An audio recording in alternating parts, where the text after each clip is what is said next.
Olúwa ní tiwa ló yẹ ká wá máa wí nígbà tẹ́sù gbógun dìde. Ọpẹ́ ní f'Olúwa ọba wa olóore àṣekà kábíyèsí rẹ̀.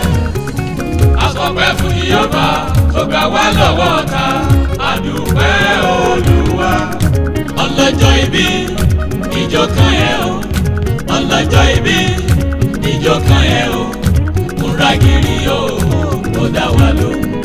Adúpẹ́ lọ́wọ́ bàbá tó dá ẹ sí o, ọjọ́ òní ó tún sojú ẹ̀mí ẹ. Ọmọ aláṣẹ ọyẹ ẹja lọ ẹja ilé ọmọ ọlọ́jọ́ bí ẹja ilé ẹnìkan mi. Òní gan ni Elizabeth Olúwabùsáyọ̀ Àdùnní sọjọ́ ẹja ká sọkọ́rùn ẹja lọ bá a ṣayẹyẹ. Lizzy lọ́lá Olódùmarè òní kánjú kú. Pẹ́pẹ́pẹ́ lọmọ ó wú ṣe nílé arọ́. Jẹ́jẹ́ lọ́kọ́ gbó jẹ́jẹ́ làdágbó. Ìgún gbódù àwọn kì í kánjú kú. Lọ́lá Ọlọ́run Olódùmarè ikú rẹ̀ ò ní yá kánkán. Ó ní agbédí elédìbọrùn báyé bá gbèdé rẹ̀ kalẹ̀ ara ni wọ́n máa fi san. Ogún ọdún ọmọ tó kò ọmọ wọn lábẹ́ Olúmọ ọmọ ẹ̀ka mọ́lúsàbí mọ́ gbòǹgbò àkàlà. Ogún ọdún ọmọ eríjogún ọlá ọmọ òsínlẹ̀kùn palẹ̀kùn dé ọmọ àrídìí ògo lójú ogun. Ogún ọdún màmá Olúwa dára sí mi. Àṣèyí sàmọ́dún màmá Olúwa fi káyọ̀ mi. Màmá Kristiana lọ́lá Olódùmarè ò ní kánjú kú. Ogún ọdún ọ̀jọ̀gbọ́n nípa kátólì ṣe. Gbogbo ẹni tó fẹ́ ṣerun lọ́nà tìgbàlódé. Tó bá fẹ́ dàrí má lè lo àwo padà sẹ́yìn. Ọ̀dọ̀ Olúwabùsọ́lá Àdùnní ni ó rè. Wọ́n ń bẹ ní òkè méjì rodù ní Kólóbó.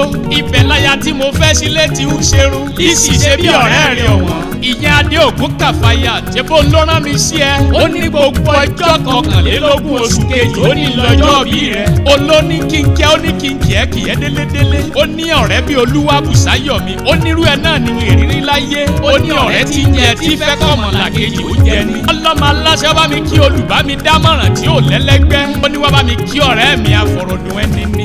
Elizabeth ṣé kí n má tẹ̀ rárá. Adé Ògún Kàfáyà àti mọ̀rírì rẹ̀ wá ní kó o lékún lówó lọ́mọ níre. Ìwọ ti wá sọdún èyí kọ́lọ́run ọba jẹ́ òsì yìí tó pọ̀. Ọ̀yá kọjọ́ tó tẹnu bẹ kó ọyẹ járe lé bàbá rẹ̀ járe bí wọ́n gbé bí ẹ lọ́mọ. Ọyẹ járe tó kù lẹ́gbàá járe lé bàbá rẹ̀. Yọ̀mọ tó kú ọmọ àṣà. Okú ọdún ọmọ erin lè jà. Elizabeth okú ọdún ọmọ àmú. Olúwabùsáyọ̀ okú ọdún ọmọ abẹ́ni lórí fìyókù jíní. Ìyá ọmọ yìí tó kò mòdì. Mòdì dára alẹ́ wọ́n ń bèrè ètò ko. Nítòkò mòdì dára wọn ń bèrè àjò. Wọn lẹ́yìn lọ́mọ ìjà ní mòtú. Bí abáyín wọn lẹ́yìn lára àjàmọ̀. Ṣebí wọn náà lọ́mọ epo ń pọ́n roro ọmọ ẹ̀yìn ń pọ́n rẹ̀. Bùsáyọ̀ wá ń torí ọ̀já níta líjà lẹ́yìn ìkùlé òun. Ìran kan pépo rẹ̀ sobo ńlá ń pọ̀jà. Ìyá ọmọ arúgbó ọmọ arúgbó ṣebí wọn lọ́mọ arúgbó rẹ̀ kan. Ṣé ń bẹ́yìn lọ́mọ agbẹ́kùrọ̀jà. Èkúta gbẹ́dọ̀jà tí ò ta. Èkúta gbẹ́dọ̀jà tí ò lówó lórí. Ṣé bó ń lékúlé abayín fi ń ṣaṣọ bora. Ilé arẹwà tí ò lẹ́jọ́ nú.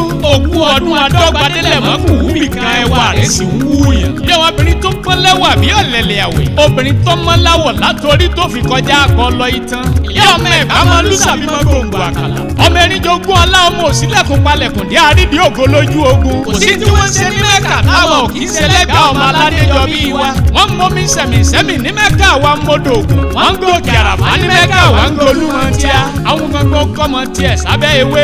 Ẹnì ẹgbẹ́gbọ́n fi ẹ bó tiẹ̀ mọ́lẹ̀. Bàbá tí ló gbọ́ngbọ́n tó kọ́mọ sábẹ́ Olúmọ. Okú ọdún ọmọ ẹ̀gbá ọmọ orò lọ́tà. Elizabeth ewúrẹ́ ẹ̀gbá tó ló jàre ẹ̀gbá lọ́jọ́ sí. Wọ́n lé kí ilẹ̀ náà bá yín jẹ tí fi sanra. Àgùntàn ẹ̀gbá tó jàre ẹ̀gbá lọ́jọ́ sí. Wọ́n lé kí ilẹ̀ náà bá yín jẹ tí fi sanra. Bẹ́ẹ̀wù ní tìrí àdàgbà òmu nítòsí àgbórákòrò ń tì gbé.